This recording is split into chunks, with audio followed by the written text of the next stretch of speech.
ಇದು ಶುಕ್ರವಾರದ super exclusive ಸುದ್ದಿ. ನಟಿ ರನ್ಯಾ ಗೋಲ್ಡ್ ಸ್ಮಗ್ಲಿಂಗ್ನಲ್ಲಿ ಡಿಆರ್ಐ ಅಧಿಕಾರಿಗಳಿಗೆ ತಗ್ಲಾಕೊಂಡ ನಂತರ ನಡೆದಂತಹ ವಿಚಾರಣೆಯ ವೇಳೆ ಆಕೆ ಕೊಟ್ಟಿರುವ ಉತ್ತರ ಏನದು ಅಂತ ನೋಡ್ತಾ ಹೋಗೋಣ.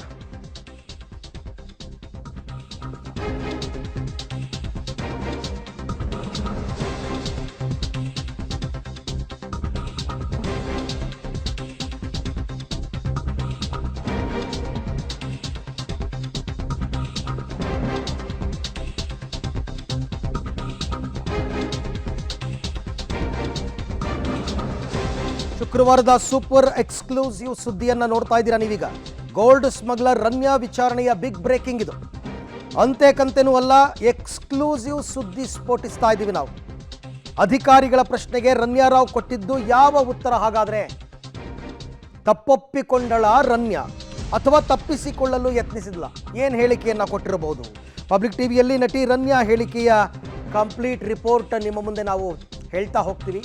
ಏನು ಹೇಳಿಕೆಯನ್ನ ಕೊಟ್ಟಿದ್ದಾರೆ ನೋಡಿ. ತಪ್ಪೊಪ್ಪಿಗೆ ಅಂತಲೂ ಇರುತ್ತೆ ಅಥವಾ ಬಚಾವಾಗೋ ರೀತಿಯಲ್ಲೂ ಉತ್ತರ ಕೊಟ್ಟಿರ್ತಾರೆ. ಯಾವ ರೀತಿ ಅದು ಪಬ್ಲಿಕ್ ಟಿವಿಗೆ ಲಭ್ಯವಾಗಿರ್ತಕ್ಕಂಥದ್ದು ಸೂಪರ್ ಎಕ್ಸ್ಕ್ಲೂಸಿವ್. ಏನದು ಹಾಗಾದ್ರೆ ಹೇಳಿಕೆ ಕೊಟ್ಟಿರೋದು ಅಂತ? ಚಿನ್ನ ಅಕ್ರಮ ಸಾಗಾಟ ಕೇಸ್ನಲ್ಲಿ ನಟಿ ರನ್ಯಾ ರಾವ್ ಬಂಧನ ಆಗಿದೆ. ಈಗಾಗಲೇ ನಿಮಗೆ ಗೊತ್ತಿರುವಂಥದ್ದು. ಚಿನ್ನದ ಜೊತೆಗೆ ಸಿಕ್ಕಿಬಿದ್ದ ರನ್ಯಾ ರಾವ್ ಹಾಗಾದ್ರೆ ಡಿಆರ್ಐ ಅಧಿಕಾರಿಗಳ ಮುಂದೆ ಹೇಳಿದ್ದಾದರೂ ಏನು? ಚಿನ್ನ ಅಕ್ರಮ ಸಾಗಾಟದ ತಪ್ಪನ್ನ ಒಪ್ಪಿಕೊಂಡಳ ರನ್ಯಾ. ಪಬ್ಲಿಕ್ ಟಿವಿಯ ಬಳಿ ರನ್ಯಾ ಹೇಳಿಕೆಯ ಎಕ್ಸ್ಕ್ಲೂಸಿವ್ ಪ್ರತಿ. ಆಕೆ ಕೊಟ್ಟ ಉತ್ತರ ಏನು? ಇವರು ಕೇಳಿದ ಪ್ರಶ್ನೆಗಳಾದರೂ ಏನು? ಅದನ್ನ ಎಕ್ಸ್ಕ್ಲೂಸಿವ್ ಆಗಿ ನಿಮ್ಮ ಮುಂದೆ ನಾವು ಇಡ್ತಾ ಹೋಗ್ತೀವಿ. ಏನು ಎತ್ತ ಅಂತ ದೃಶ್ಯದಲ್ಲಿ ನೋಡ್ತಾ ಇದ್ದೀರಾ. ಪ್ರತಿಯನ್ನು ತಾವೀಗ ಗಮನಿಸ್ತಾ ಇದ್ದೀರಾ. ಆಕೆ ಕೊಟ್ಟಿರುವ ಉತ್ತರ, ಅಧಿಕಾರಿಗಳು ಕೇಳಿದ ಪ್ರಶ್ನೆಗೆ ಆಕೆಯ ಉತ್ತರಗಳು ಏನೇನು? ಸೊ ಪ್ರತಿಯೊಂದನ್ನು ಕೂಡ ಆಕೆ ಇಂಚಿಂಚು ಮಾಹಿತಿಯನ್ನು ಕಲೆ ಹಾಕ್ತಾ ಇದ್ದಾರೆ. ಡಿಆರ್ಐ ಅಧಿಕಾರಿಗಳು ತಮಗೆ ಬೇಕಾದ ಎಲ್ಲ ಪ್ರಶ್ನೆಗಳಿಗೂ ಉತ್ತರವನ್ನು ಪಡ್ಕೊಳ್ತಾ ಇದ್ದಾರೆ. ಹಾಗಾದರೆ ಏನು ವಿಚಾರ ಇದು? ಏನೇನು ಹೇಳಿದ್ದಾರೆ? ಈಕೆ ನಿಜಕ್ಕೂ ಕೂಡ ಸ್ಮಗ್ಲಿಂಗ್ ಮಾಡ್ತಾ ಇದ್ದಿದ್ದ? ಪದೇ ಪದೇ ವಿದೇಶಗಳಿಗೆ ಹೋಗ್ತಾ ಇದ್ದಿದ್ದು ಯಾತಕ್ಕೋಸ್ಕರ? ಇವೆಲ್ಲವನ್ನ ನೋಡ್ತಾ ಹೋಗೋಣ. ಸೊ ಗೋಲ್ಡ್ ಸ್ಮಗ್ಲಿಂಗ್ ಕೇಸ್ನಲ್ಲಿ ನಟಿ ರನ್ಯಾ ಅರೆಸ್ಟ್ ಆಗಿದ್ದಾರೆ. ನಟಿ ರನ್ಯಾ ಓದಿದ್ದು ಬರೀ 12ನೇ ತರಗತಿ ಮಾತ್ರನ? PUC ತನಕ ಓದಿರೋದಂತೆ ಯಾಕೆ ಅಷ್ಟೇ. ಬೆಂಗಳೂರಲ್ಲಿ ಅಷ್ಟೇ ಅಲ್ಲ, ದುಬೈನಲ್ಲೂ ಆಸ್ತಿ ಹೊಂದಿದಾರ ರನ್ಯಾ. ಬೆಂಗಳೂರು ಮತ್ತು ದುಬೈನಲ್ಲಿ ಆಸ್ತಿ ಇದೆಯಾ? ಇದ್ರ ಜೊತೆಗೆ ರಿಯಲ್ ಎಸ್ಟೇಟ್ ಬಿಸ್ನೆಸ್ ಅನ್ನ ಮಾಡ್ತಾ ಇದ್ದಾರಾ ನಟಿ ಅಂತ ಪ್ರಶ್ನೆ. ಹಾಗಾದ್ರೆ ಡಿಆರ್ಐ ಅಧಿಕಾರಿಗಳ ಎದುರು ನಟಿ ರನ್ಯಾ ಹೇಳಿದ್ದಾದ್ರೂ ಏನು? ಗೋಲ್ಡ್ ಸ್ಮಗ್ಲರ್ ರನ್ಯಾ ವಿಚಾರಣೆಯ ಸೂಪರ್ ಎಕ್ಸ್ಕ್ಲೂಸಿವ್ ಸುದ್ದಿಯನ್ನ ನಾವು ಈಗ ನಿಮಗೆ ಹೇಳ್ತಾ ಹೋಗ್ತೀವಿ. ಏನೇನು ಹೇಳಿದ್ದಾರೆ, ಯಾವ್ಯಾವ ವಿಚಾರಕ್ಕೆ ಸಂಬಂಧಪಟ್ಟಂತೆ ಏನೇನು ಮಾತನಾಡಿದ್ದಾರೆ, ಕೆಲವೊಂದು ವಿಚಾರಗಳನ್ನ ಅವ್ರು ಹೇಳ್ಕೊತಾರೆ. ಸಾಮಾನ್ಯವಾಗಿ ತನಿಖಾಧಿಕಾರಿಗಳು ಕೇಳುವ ಪ್ರಶ್ನೆ ಆರಂಭದಿಂದ ಅಂತ್ಯದವರೆಗೂ ಕೂಡ ಏನಿರುತ್ತೆ ಅಂತ ನೋಡಿ. ತನಿಖಾಧಿಕಾರಿ ಪ್ರಶ್ನೆ, ನಿಮ್ಮ ಪರಿಚಯವನ್ನು ತಿಳಿಸಿರಿ. ಇದು ಫಾರ್ಮಲ್, ಯಾವಾಗಲೂ ಇದೇ ರೀತಿ ಇರುತ್ತೆ. ರನ್ಯಾ ಅಂತ ಹೇಳ್ತಾರಂತೆ ಡೀಟೇಲ್ಸ್, ನಿಮ್ಮ ವಿರುದ್ಧ ನಿಮ್ಮ ಬಗ್ಗೆ ಪರಿಚಯ ತಿಳಿಸ್ಕೊಡಿ ಅಂತ ಕೇಳಿದ್ದಕ್ಕೆ, ನನ್ನ ಹೆಸರು ಹರ್ಷವರ್ಧಿನಿ ರನ್ಯಾ. ಕಂಪ್ಲೀಟ್ ಹೆಸರು ಹರ್ಷವರ್ಧಿನಿ ರನ್ಯಾ. ನಾನು ಹುಟ್ಟಿದ್ದು ಮತ್ತು ಬೆಳೆದಿದ್ದು ಬೆಂಗಳೂರಿನಲ್ಲಿಯೇ ಅಂತ ಹೇಳಿದ್ದಾರೆ. ನಾನು ಹುಟ್ಟಿದ್ದು ಮತ್ತು ಬೆಳೆದದ್ದು ಬೆಂಗಳೂರಿನಲ್ಲಿಯೇ. ನನ್ನ ತಂದೆಯ ಹೆಸರು ಹೆಗ್ದೇಶ್, ಅವರೊಬ್ಬರು ಬಿಸ್ನೆಸ್ ಮನ್ ಅಂತ ಹೇಳಿದ್ದಾರೆ. ನನ್ನ ತಂದೆಯ ಹೆಸರು ಹೆಗ್ದೇಶ್, ಅವರೊಬ್ಬರು ಬಿಸ್ನೆಸ್ ಮನ್. ನಾನು 12ನೇ ತರಗತಿಯ ತನಕ ಓದಿದ್ದೇನೆ, ಅಂದರೆ PUC ತನಕ ಮಾತ್ರ ಓದಿರೋದು ಅಷ್ಟೇ. ಬಳಿಕ ಸ್ಯಾಂಡಲ್ವುಡ್ನಲ್ಲಿ ನಟಿಯಾಗಿ ಕೆಲಸ ಮಾಡಿದ್ದೇನೆ. 1-2-3 ಸಿನಿಮಾ ಮಾಡಿದ್ದಾರೆ ಅವರು. ಮಾಣಿಕ್ಯ, ಪಟಾಕಿ ಎಲ್ಲ ಸೇರಿದಂತೆ 1-2-3 ಸಿನಿಮಾ ಮಾಡಿದ್ದಾರೆ. ನಾನು ವನ್ಯಜೀವಿ ಫೋಟೋಗ್ರಾಫರ್, ಹವ್ಯಾಸದಲ್ಲಿ ನಾನು ವನ್ಯಜೀವಿ ಫೋಟೋಗ್ರಾಫರ್ ಕೂಡ ಅಂತ ಹೇಳ್ಕೊಂಡಿದ್ದಾರೆ. ಇನ್ನು ದುಬೈನಲ್ಲಿ ಏನು? ದುಬೈಗೆ ಯಾಕೆ ಹೋಗ್ತಾ ಇದ್ದಾರೆ? ದುಬೈನಲ್ಲಿ ನಾನು ರಿಯಲ್ ಎಸ್ಟೇಟ್ ನಡೆಸ್ತಾ ಇದ್ದೀನಿ. ರಿಯಲ್ ಎಸ್ಟೇಟ್ ಅಂದರೆ ಜಾಗವನ್ನು ಖರೀದಿ ಮಾಡೋದು, ತಗೊಳ್ಳೋರು, ಅದಕ್ಕೆ ಮಧ್ಯಸ್ಥಿಕೆ ವಹಿಸೋದು, ಈ ಥರದ ಕೆಲಸವನ್ನು ಮಾಡ್ತಾ ಇದ್ದೀನಿ. ಕೆಲವು ತಿಂಗಳ ಹಿಂದೆ ಜತಿನ್ ಹುಕ್ಕೇರಿ ಜೊತೆ ನನಗೆ ಮದುವೆಯಾಗಿದೆ. ಲ್ಯಾವೆಲ್ಲೇ ರಸ್ತೆಯ ನಂದವಾಣಿ ಮ್ಯಾನ್ಷನ್ನಲ್ಲಿ ನಾನು ವಾಸವಾಗಿದ್ದೇನೆ ಅಂತ ಆರಂಭಿಕ ಮಾಹಿತಿಗಳು ಇವೆಲ್ಲವೂ ಕೂಡ ತಮ್ಮ ಬಗ್ಗೆ ಪರಿಚಯ ಮಾಡಿಕೊಡಿ ಅಂತ ಹೇಳ್ತಾರಲ್ಲ, ಅದಕ್ಕೆ ಆಕೆ ಇಷ್ಟು ಮಾಹಿತಿಯನ್ನು ಕೊಟ್ಟಿದ್ದಾರೆ. ಈ ಬಗ್ಗೆ ಮತ್ತಷ್ಟು ಮಾಹಿತಿ ನನ್ನ ಕೊಲೀಗ ಉಮೇಶ್ ಅವರಿಂದ ಪಡ್ಕೊಳ್ಳೋಣ. ಉಮೇಶ್, ಈಗ ಪ್ರಾರಂಭಿಕವಾಗಿ ಆಕೆ ಕೊಟ್ಟಿರ್ತಕ್ಕಂಥ ಮಾಹಿತಿ, ನಮಗೆ ಸಿಕ್ಕಿರ್ತಕ್ಕಂಥ ಮಾಹಿತಿ ಎಲ್ಲವೂ ಕೂಡ ತಾಳೆ ಆಗಿದೆಯಾ? ಒಪ್ಪಿಕೊಂಡಿದ್ದಾರಾ ಈಗ ಡಿಆರ್ಐ ಅಧಿಕಾರಿಗಳು ಆರಂಭಿಕ ವಿಚಾರಗಳನ್ನ ಅಂತ?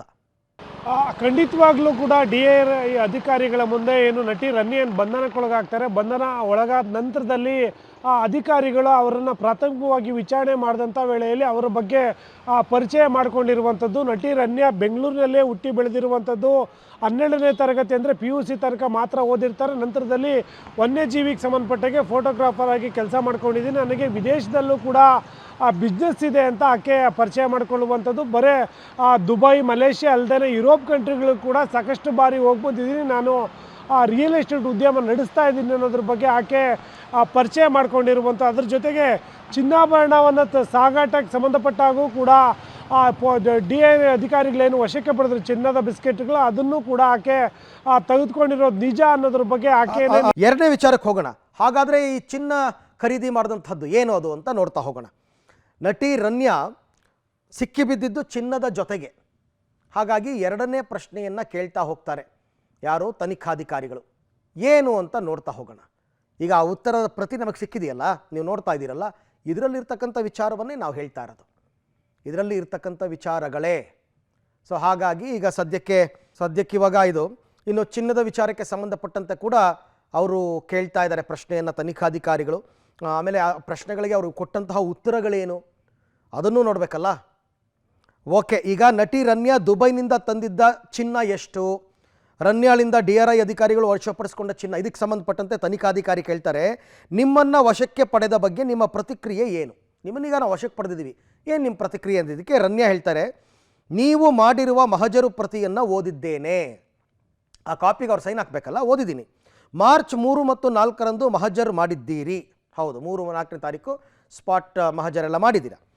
ನಾನು ಮಹಜರು ಪ್ರತಿಗೆ ಸಹಿಯನ್ನು ಕೂಡ ಹಾಕಿದ್ದೇನೆ. ಮಹಜರು ವೇಳೆ ನಾನು ಸ್ಥಳದಲ್ಲೇ ಇದ್ದೆ, ಇವರ ಮನೆ ಇದೆಯಲ್ಲ ಲ್ಯಾವೆಲೆ ರೋಡ್ನಲ್ಲಿ, ನಾನು ಅಲ್ಲೇ ಇದ್ದೆ, ಅವ್ರನ್ನ ಕರ್ಕೊಂಡು ಬಂದೆ ಮಹಜರು ಮಾಡಿರೋದು. ನಿಮ್ಮ ಪ್ರಕ್ರಿಯೆಗಳನ್ನು ನಾನು ಒಪ್ಪಿದ್ದೇನೆ, ನೀವೇನೇನು ಮಾಡಿದ್ರಿ ಅದೆಲ್ಲವೂ ಸರಿ ಇದೆ ಕಾನೂನಾತ್ಮಕವಾಗಿ. ಸೊ ಇದೆಲ್ಲವನ್ನು ಆಕೆ ಆನ್ಸರ್ ಮಾಡ್ತಾ ಹೋಗೋದು. ನೀವು ನನ್ನಿಂದ 17 ಚಿನ್ನದ ಬಿಸ್ಕೆಟನ್ನು ವಶಕ್ಕೆ ಪಡೆದಿದ್ದೀರಿ. 17, ಒಂದಲ್ಲ ಎರಡಲ್ಲ ಅಂತ 17. ಅದರ ತೂಕ ಬಂದು ಒಟ್ಟಾರೆ ತೂಕ 14 ಚಿಲ್ಲರೆ kg. ಸಾಧ್ಯವಾದರೆ ಈ ಮಾಹಿತಿಯನ್ನು ಬಹಿರಂಗ ಮಾಡದೆ ಗುಪ್ತವಾಗಿಡಿ ಅಂತ ಹೇಳಿದ್ದಾರೆ.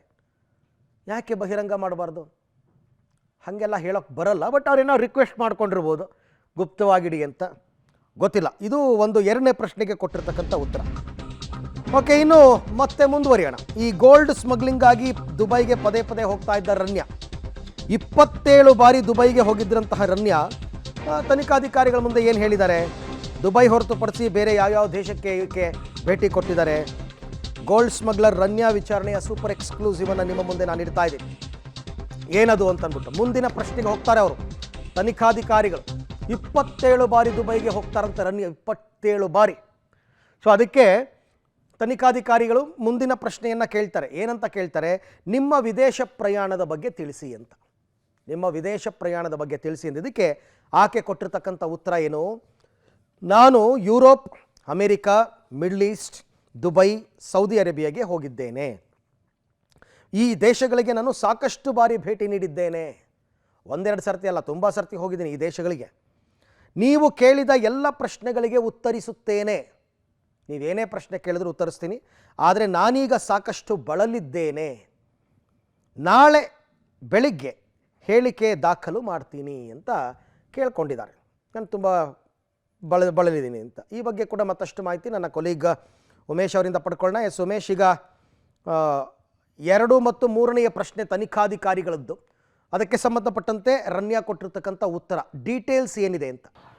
ಅರವಿಂದ್, ಏನು ರನ್ಯಾನ ಬಂಧನ ಮಾಡಿದಂಥ ವೇಳೆಯಲ್ಲಿ ಪೊಲೀಸರಂದ್ರೆ DRI ಅಧಿಕಾರಿಗಳು ಪ್ರಾಥಮಿಕವಾಗಿ ಆಕೆಯ ಬಗ್ಗೆ ಒಂದಷ್ಟು ವಿವರಗಳನ್ನು ತಿಳ್ಕೊತಾರೆ. ತಿಳ್ಕೊಂಡ ನಂತರದಲ್ಲಿ ಅಧಿಕಾರಿಗಳು ಅವರು ಮುಂದುವರಿಸಿರುವಂಥ ತನಿಖೆಯ ಬಗ್ಗೆ ಕೂಡ ಆಕೆಯ ಬಳಿ ಒಂದಷ್ಟು ಮಾಹಿತಿಗಳನ್ನು ಪಡ್ಕೊಳ್ಳುವಂಥದ್ದು. ಅದರಲ್ಲಿ ಪ್ರಮುಖವಾಗಿ ಆಕೆ ಬಂಧನ ಆದಂಥ ವೇಳೆಯಲ್ಲಿ ಆಕೆಯಿಂದ ಪಡ್ಕೊಂಡ ಬಿಸ್ಕೆಟ್ಗಳಂದರೆ ಚಿನ್ನದ ಬಿಸ್ಕೆಟ್ಗಳೇನಿದ್ವು ಅವು 17 ಬಿಸ್ಕೆಟ್ಗಳನ್ನು ಪೊಲೀಸರು ಅಧಿಕಾರಿಗಳು ವಶಕ್ಕೆ ಪಡೆದಿದ್ರು. ಅವನ್ನು ಕೂಡ ಅಧಿಕಾರಿಗಳ ಬಳಿ ಹೇಳ್ಕೊಂಡಂಥ ವೇಳೆಯಲ್ಲಿ ಆಕೆ ಕೂಡ ಅದನ್ನು ಒಪ್ಕೋತಾಳೆ. ಹೌದು, ನೀವು ನನ್ನಿಂದ 17 ಚಿನ್ನದ ಬಿಸ್ಕತ್ಗಳನ್ನು ಪಡೆದಿದ್ದೀರಿ. ನಂತರದಲ್ಲಿ 3 ಮತ್ತು 4ನೇ ತಾರೀಕು ತನ್ನ ಮನೆಯಲ್ಲಿ ಹೋಗಿ ಎಲ್ಲ ಮನೆಯನ್ನು ಪರಿಶೀಲನೆ ಮಾಡಿದರೆ ಅಲ್ಲಿ ಸ್ಥಳ ಮಾಜರು ಕೂಡ ಮಾಡಿದರೆ ಅದರಲ್ಲಿ ನಾನು ಕೂಡ ನನ್ನ ಸಮ್ಮುಖದಲ್ಲೇ ಅದೆಲ್ಲ ಪರಿಶೀಲನೆ ನಡೆದಿದೆ. ಈ ಸಂದರ್ಭದಲ್ಲಿ ಸಿಕ್ಕಂಥ ನಗದು ಆಗಿರ್ಬೋದು, ಚಿನ್ನಾಭರಣ ಆಗಿರ್ಬೋದು, ಎಲ್ಲವನ್ನೂ ಕೂಡ ನಾನು ಒಪ್ಕೋತೀನಿ ಅಂತೇಳಿ ನಟಿ ಏನು ರನ್ಯಾ ಅಧಿಕಾರಿಗಳ ಮುಂದೆ ಹೇಳಿಕೆ ನೀಡುವಂಥದ್ದು. ಅದಕ್ಕೆ ಸಹಿ ಕೂಡ ಹಾಕಬೇಕಾಗುತ್ತೆ. ಯಾಕೆಂದರೆ ಅದು ಪ್ರೊಸೀಜರ್ ಕೂಡ ಮನೆಯಲ್ಲಿ ಏನೇ ಪರಿಶೀಲನೆ ಮಾಡಿದಂಥ ವೇಳೆಯಲ್ಲಿ ಅವರ ಸಮ್ಮುಖದಲ್ಲೇ ಮಾಡಬೇಕಾಗುತ್ತೆ. ಸಮ್ಮುಖದಲ್ಲಿ ಮಾಡಿದ ನಂತರದಲ್ಲಿ ಆ ಮನೆಯಲ್ಲಿ ಏನೆಲ್ಲ ಪತ್ತೆ ಆಯಿತು ಅನ್ನೋದನ್ನು ಅಧಿಕಾರಿಗಳು ಮೆನ್ಷನ್ ಮಾಡಿ ಅದನ್ನು ಓದಿ ನಟಿ ರನ್ಯಾಗೆ ಹೇಳ್ತಾರೆ. ರನ್ಯಾ ಕೂಡ ಅದನ್ನು ಹೌದು, ಇದು ಈ ಥರ ಕೆಲವೆಲ್ಲ ವಸ್ತುಗಳು ಸಿಕ್ಕಿರೋದು ನಿಜ ಅಂತ ಆಕೆ ಕೂಡ ಒಪ್ಕೊಂಡಿದ್ದಾಳೆ. ಒಪ್ಕೊಂಡ ನಂತರದಲ್ಲಿ ತನಿಖೆ ಮುಂದುವರಿಸಿ ಆಕೆ ಎಲ್ಲೆಲ್ಲಿ ಯಾವೆಲ್ಲ ದೇಶಕ್ಕೆ ಹೋಗಿದ್ದ ಉದ್ದೇಶ ಏನು ಅಂತ ಕೂಡ ಪ್ರಶ್ನೆ ಕೇಳಿದಂಥ ವೇಳೆಯಲ್ಲಿ ನಾನು ಮಲೇಷ್ಯಾ, ಸಿಂಗಾಪುರ, ಬೇರೆ ಯುರೋಪಿಯನ್ ಕಂಟ್ರಿಗಳಿಗೆ ಸಾಕಷ್ಟು ಬಾರಿ ಹೋಗಿ ಬಂದಿದ್ದೀನಿ, ಅದರಲ್ಲೂ ಕೂಡ ದುಬೈಗೆ 27 ಬಾರಿ ಹೋಗಿ ಬಂದಿರೋದ್ರ ಬಗ್ಗೆ ಆಕೆಯನ್ನೇ ಖಚಿತಪಡಿಸಿರುವಂಥದ್ದು. ಆ ಸಂದರ್ಭದಲ್ಲಿ ಕೆಲವು ರಿಯಲ್ ಎಸ್ಟೇಟ್ ಉದ್ಯಮ ಕೂಡ ನಾನು ದುಬೈಯಲ್ಲಿದೆ, ಅದೇ ಕಾರಣಕ್ಕೆ ನಾನು ಸಾಕಷ್ಟು ಬಾರಿ ಹೋಗಿ ಬಂದಿದ್ದೀನಿ ಅಂತ ರನ್ಯಾ ಅಧಿಕಾರಿಗಳ ಮುಂದೆ ಹೇಳಿಕೆ ನೀಡಿರುವಂಥದ್ದು. ತನಿಖೆ ಮುಂದುವರಿಸಿದಂತೆ ದುಬೈಗೆ ಪದೇ ಪದೇ ಯಾಕೆ ಹೋಗಿ ಬಂದಿದ್ರಿ ಅನ್ನೋದ್ರ ಬಗ್ಗೆ ಆಕೆ ಅಸ್ಪಷ್ಟವಾಗಿ ಉತ್ತರ ಕೊಟ್ಟಿರುವಂಥದ್ದು. ಆದರೆ ಅಧಿಕಾರಿಗಳ ದಾಖಲೆಗಳಲ್ಲಿ 27 ಬಾರಿ ಯಾಕೆ ಹೋಗಿ ಬಂದ್ರಿ ಎಂದಂಥ ವೇಳೆಯಲ್ಲಿ ಅವರು ರಿಯಲ್ ಎಸ್ಟೇಟ್ ಉದ್ಯಮ ಇದೆ ಅನ್ನೋ ಮಾತನ್ನು ಹೇಳಿರುವಂಥದ್ದು.